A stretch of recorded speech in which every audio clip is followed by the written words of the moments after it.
Shanti Patio and your host for this new channel here on YouTube, the Sober Sex Sofa. So one of the suggestions by my sponsor was I learn how to speak without flirting. And I was like, speak without flirting? How does anybody do that?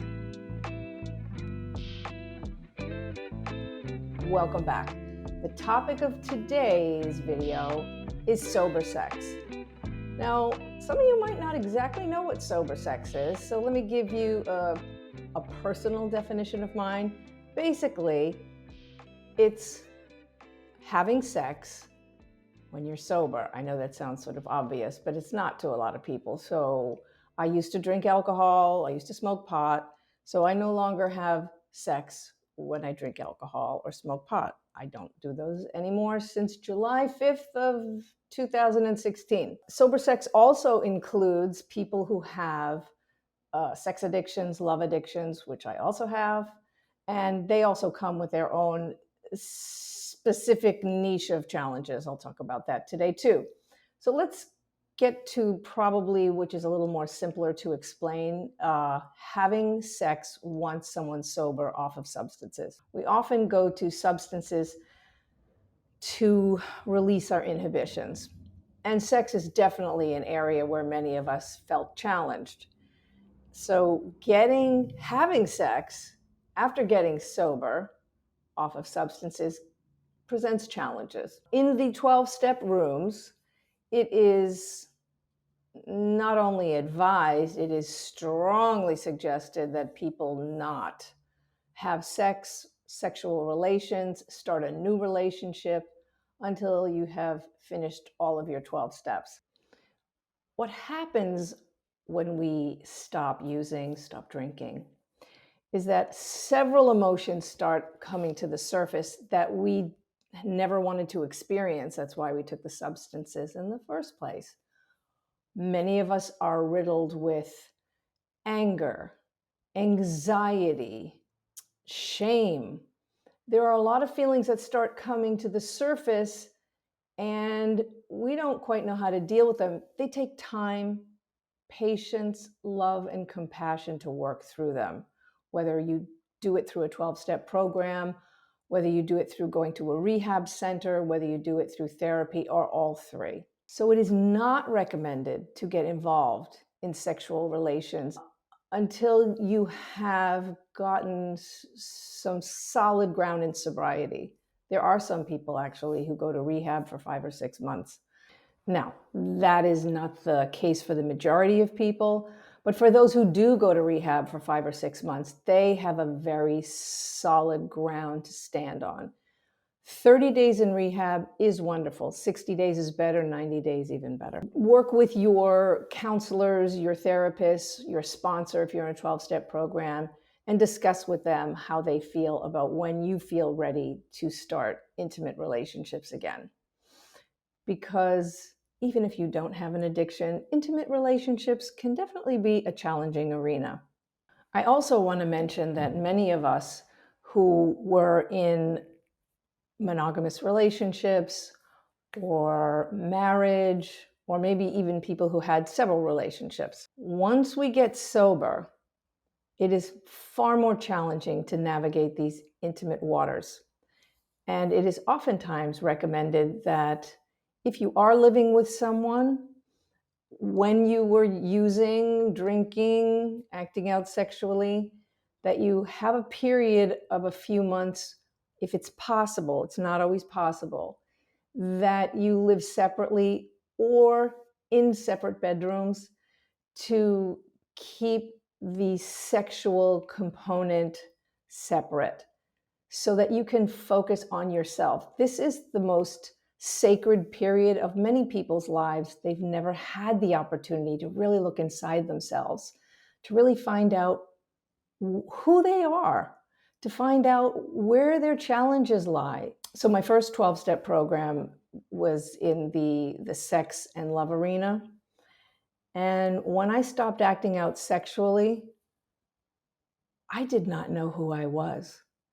Flirting was like talking to me, intriguing with people, having conversations about sex with anybody who would listen was my daily bread. So one of the suggestions by my sponsor was I learn how to speak without flirting. And I was like, speak without flirting? How does anybody do that? It was so challenging for me. And what I discovered when I pulled away, not wearing all these sexy clothes and flirting with anybody who would go there with me, what came up for me was the last time I experienced myself without this overt sexuality was when I was in junior high school.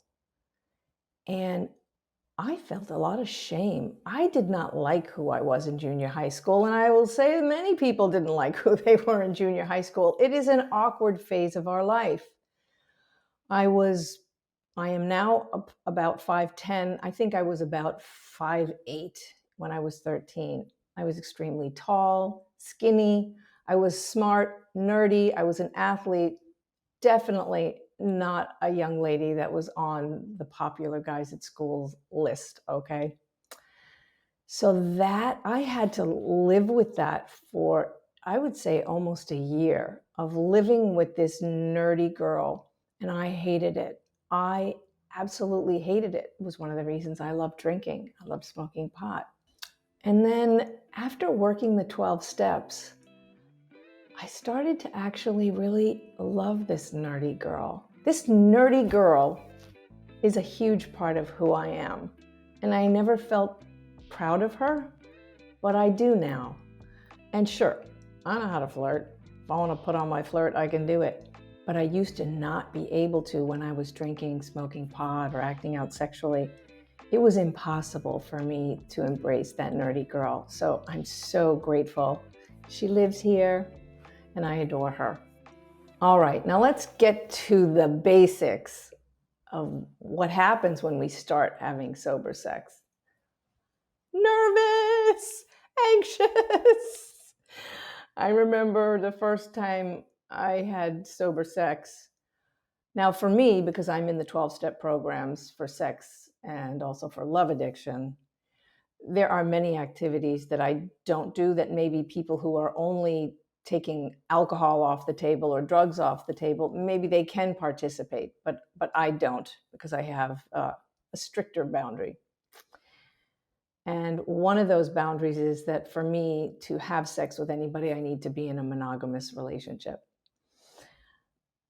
I was so nervous. We dated for, I think, 3 months before we had sex.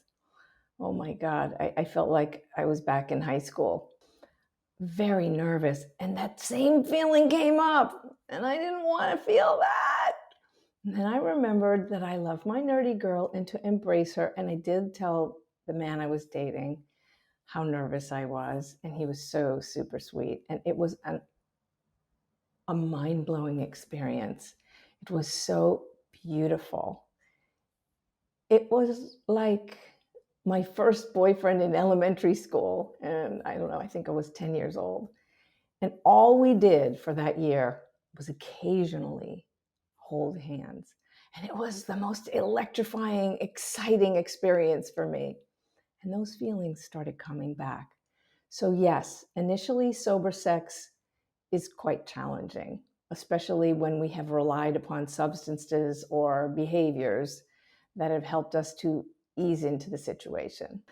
Being that this channel is called the Sober Sex Sofa, I will be talking frequently about sober sex. So don't worry, we will get into the minutia of all the different types of sober sex because, for instance, people who have a meth addiction, it has its own unique set of challenges.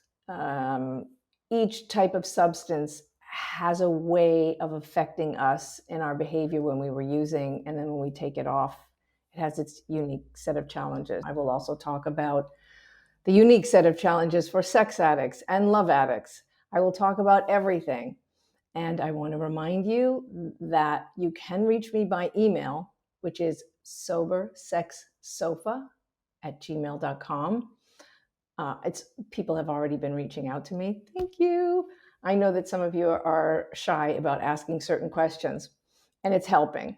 So, for instance, somebody sent me an email saying, well, what is sober sex? And I was like, yeah, I better get to that. This is a new channel. I better get to that pretty quickly. I have been working in the addiction recovery field as a sober coach, as a sober companion since 2016. So the information I'm sharing with you is from my work in the field, is also from my experiences being in the 12-step rooms, therapy, and it is only my opinion. It's just that I've had a lot of experience, fortunately or unfortunately, with addiction issues. So thank you for coming back. Thank you, thank you, thank you. I look forward to your questions. Send me all your questions. Thank you so much.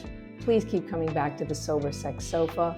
Let's get comfortable in this very uncomfortable kind of conversation.